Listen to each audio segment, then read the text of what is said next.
Mjeku çudit botën. Kosi çdo mëngjes trajton këto 7 probleme. Ja kush duhet ta konsumoj menjëherë. Kosi është një opsion i preferuar dhe i shëndetshëm për mëngjes ose meze të lehta. Është i pasur me probiotik, kalcium, zink, vitamina të grupit B. Megjithatë, ndërsa është i dobishëm për shumicën e njerëzve, mund të shkaktojë probleme për disa, veçanërisht nëse ato janë intolerant ndaj laktozës. Por cili është kosi më i mirë për tu përfshirë në dietën tuaj? Rekomandohet kosi përgatitur vetë në shtëpi pasi është i pasur me proteina që ofron një ndjesi kopje më të gjatë. Megjithatë, duhet të keni kujdes nga sheqernat e shtuar veçanërisht te kosi me aromë. Para se të fillojmë, bëni një like videos dhe ju lutem klikoni subscribe. Do të na ndihmonit shumë. Kosi me pak yndyrë shpesh ka më shumë sheqer të shtuar dhe çdo gjë mbi 60 gram mund të tregojë sheqer të shtuar. Ekspertja Kelly tregon edhe se nuk duhet të konsumoni më shumë se 10 gram sheqer në ditë. Por a duhet të hani kosë çdo ditë? Disa njerëz u pëlqen kosi i përditshëm, ndërsa të tjerëve jo, veçanërisht nëse keni stomak të ndjeshëm me probleme të tretjes. Është e rëndësishme t'i kushtoni vëmendje mënyrës se si ndjeheni pasi të hani kos.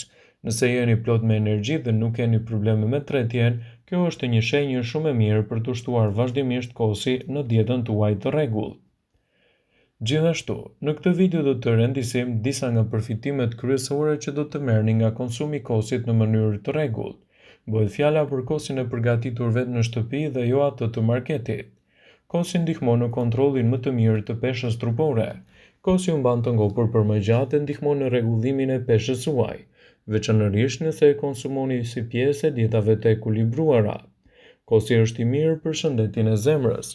Kosi është i pasur me probiotik të cilët nxisin florën e shëndetshme të zorëve dhe tretjen më të mirë. Megjithatë, te njerëzit me sindromën e zorës së irrituar mund të përkeçojë simptomat. Hani më shumë kos dhe merrni më shumë proteinë. Kosi, si ai i përgatitur vetë, është ideal sepse ai është i pasur edhe me element të lartë ideal të proteinës, përmban shumë proteinë dhe pak karbohidrate. Kosi me bazë bimore ka tendencën të ketë më pak proteinë. Konsumi i kosit çdo ditë nuk është një problem, por keni kujdes nga sheqernat e shtuar. Shumica e njerëzve mund të konsumojnë deri në 3 fishin e sasive të rekomanduar ditore të sheqerit, gjë që kontribon në inflamacione dhe gjithashtu edhe në probleme kronike të shëndetit tuaj. Kosi mund të jetë i sigurt nëse konsumohet brenda normës së lejuar. Kështu është e rëndësishme që të mos e teproni me konsumin e tij dhe të merrni përfitimet e një pasnjëshme në dobi të shëndetit. Kosi është i mbushur me lëndë ushqyese thelbësore. Kosi është i pasur me kalcium, vitamina B dhe minerale, të cilat vetëm një filxhan i ofron gjysmën e nevojës ditore për kalcium. Ai është i mbushur me vitaminën B, të cilat ndihmojnë në parandalimin e sëmundjeve në zemër. Kosi po ashtu është i pasur me fosfor, magnez dhe kalium. Kosi është i pasur me proteina. Proteina e rrit prodhimin e hormoneve që ju tregojnë se jeni ngopur. Kjo ndihmon në rregullimin e oreksit tuaj dhe ju ndihmon që të humbisni në peshë. Kosi është shumë i mirë për shëndetin e zemrës. Kosi mund të ndihmojë në uljen e rrezikut të sëmundjeve në zemër.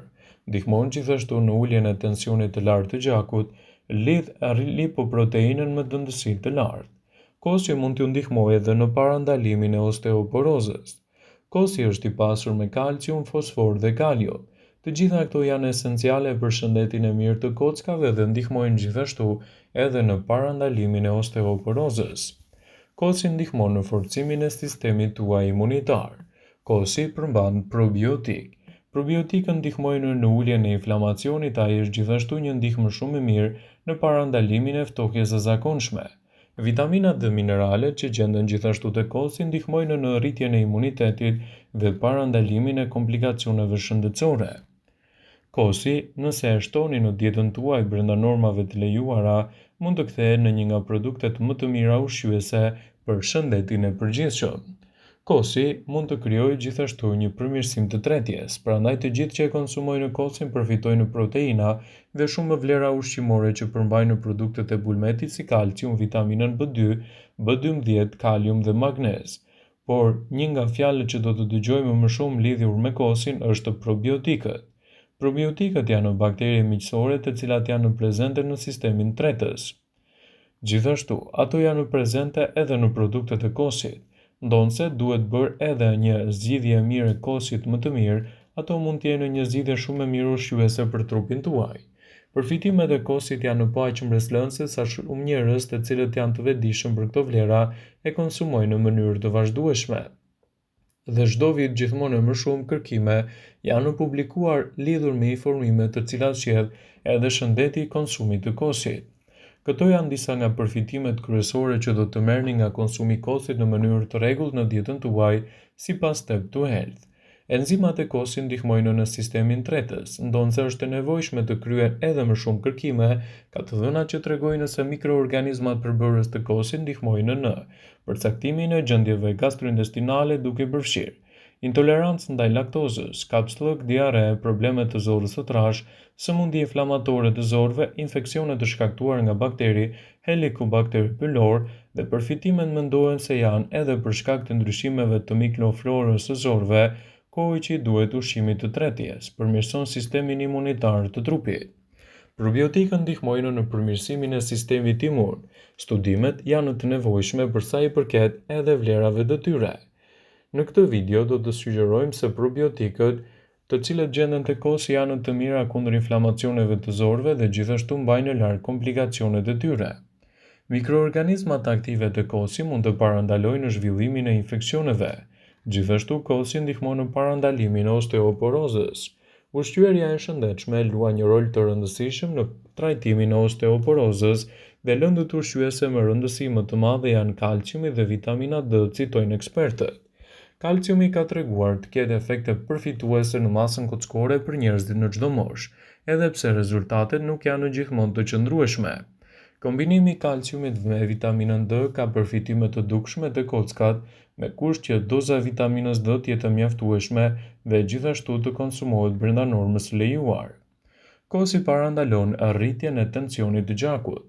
Një studim i cili ndoqi më shumë se 5.000 të diplomuar në universitetet e Spanjës për 2 vite, zbuloi një lidhje midis konsumit të produkteve të bulmetit dhe rrezikut nga presioni i lartë i gjakut. Gjithashtu, përfshirja e kosit në dietën tuaj do ju ofrojë një ngopje më të thjeshtë. Gjatë një eksperimenti të kryer në Universitetin Washingtonit në Seattle, u matën nivelet e urisë, ngopjes dhe kalorive të marra në vaktet e ardhshme nga grupet e vullnetarëve të cilët konsumonin një mesvakt kosi me 220 kalori. Mesvakti përfshinte njërin nga këto ushqime, kos të frutave të përgatitura vetë, gjithashtu edhe fruta natyrale. Përfshirja e kosit në dietën tuaj sigurisht që do të ofrojë lëndë ushqyese të mira. Konsumi i kosit do t'i jap trupit tuaj më shumë elementë të proteinës. Kosi përmban sasi të madhe të proteinave. Proteina është treguar se nxit metabolizmin e njeriut duke rritur shpenzimet e energjisë ose numrin e kalorive që digjen gjatë gjithë ditës. Marrja adekuate e proteinave është gjithashtu e rëndësishme për rregullimin e oreksit, pasi rrit prodhimin e hormoneve që sinjalizojnë ngopjen. Mund të ndihmojnë në uljen e numrit total të kalorive që konsumoni, gjë që është e dobishme për kontrollin e peshës. Disa lloje mund të jetë të dobishme për aparatin tretës. Disa lloje të kosit përmbajnë bakterie të gjalla ose probiotik, por shumë kos është gjithashtu një zgjidhje shumë e mirë esenciale për dietën tuaj. Edhe pse disa lloje të kosit etiketuar me përmbajtje të kulturave të gjalla aktive, shpesh humbasin ose gjatë transportit në dyqane ose ruajtjes. Disa lloje të probiotikëve që gjenden te kosi janë mjaft të mirë në reduktimin e sindromës së zorrës së irrituar. Kosi mund të forcojë aktivitetin e sistemit imunitar. Konsumi i rregullt i kosit, veçanërisht nëse përmban probiotik, mund të forcojë sistemin imun dhe të zvogëlojë gjasat për infeksione. Probiotikët magnezi, seleni, zinku janë pjesë përbërëse e kosit dhe gjithmonë kanë një efekt pozitiv në sistemin tuaj imunitar. Kosi është i mirë gjithashtu për shëndetin e zemrës. Kosi përmban kryesisht yndyrna të ngopura, një sasi e vogël e acideve yndyrore mono të pangopura që gjenden te kosi. Disa studime tregojnë se marrja e yndyrnave të ngopura nga produktet e qumshtit rrisin nivelin e kolesterolit HDL, të cilat mund të kenë efekte mbrojtëse për shëndetin e zemrës. Vëmendje, ju bëjmë me dije se informacionet në këtë video kanë për qëllim që të plotësojnë, të mos zëvendësojnë në këshillat e mjekut tuaj ose të ofruesit të kujdesit tuaj shëndetësor, dhe nuk kanë për qëllim që të mbulojnë të gjitha përdorimet e mundshme. masat paraprake, ndërveprimet ose dhe efektet e tyre negative për shëndetin tuaj. Pasi ta dëgjonit këtë video, do ju ftoja t'i bënit like dhe ta shpërndanit atë në profilin tuaj në mënyrë që do informohen dhe miqtë e tu.